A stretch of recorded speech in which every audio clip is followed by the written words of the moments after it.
पंजाब की शान है जनाब।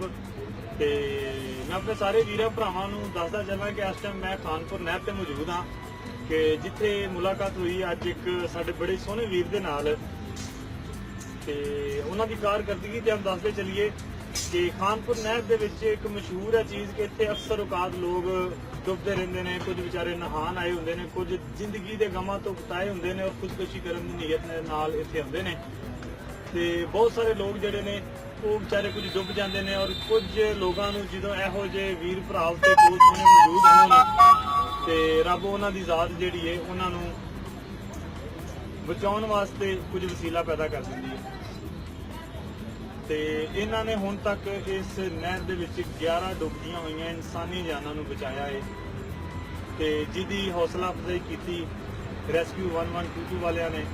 ਰੈਸਕਿਊ ਟੀਮ ਦੀ ਮਦਦ ਦੇ ਨਾਲ ਇਹ ਪ੍ਰੈਸ ਕਲੱਬ ਸ਼ੇਖੂਪੁਰਾ ਔਰ ਡਿਸਟ੍ਰਿਕਟ ਗਵਰਨਮੈਂਟ ਸ਼ੇਖੂਪੁਰਾ ਤੱਕ ਪਹੁੰਚੇ ਔਰ ਉਹਨਾਂ ਨੇ ਇਹਨਾਂ ਦੀ ਹੌਸਲਾ ਅਫਜ਼ਾਈ ਕੀਤੀ ਔਰ ਇਹਨਾਂ ਨੂੰ ਬੈਸਟ ਸੋਸ਼ਲ ਵਰਕਰ ਦਾ ਅਵਾਰਡ ਦਿੱਤਾ ਤੇ ਆਓ ਜੀ ਤੁਹਾਨੂੰ ਮਿਲਾਨੇ ਆ ਉਹਨਾਂ ਨਾਲ।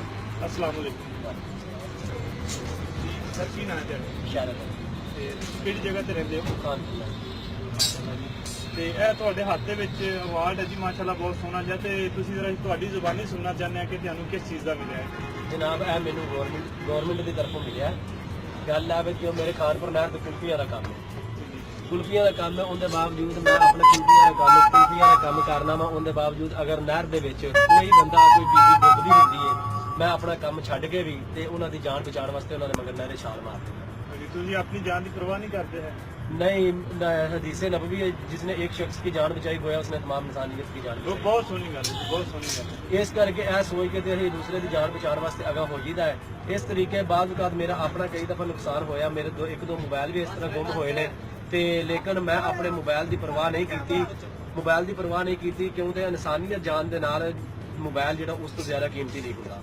इस करके चाहिए सानू चाहिए जिन्हें भी कोई ऐसा होवे कोई मसला बने तो तकरीबन सानू जल्दी तो जल्दी पहुँच के उन्होंने नाल काम करना चाहिए है। तो जोड़े 1122 वाले ने मैं उन्होंने बहुत ज़्यादा मशहूर हाँ जिन्होंने मेरा हौसला अफजाई करके मैंने इत्थे तक पहुँचाया तो उनके बाद मैनू इनाम अवार्ड याफ्ता बना दिता गया।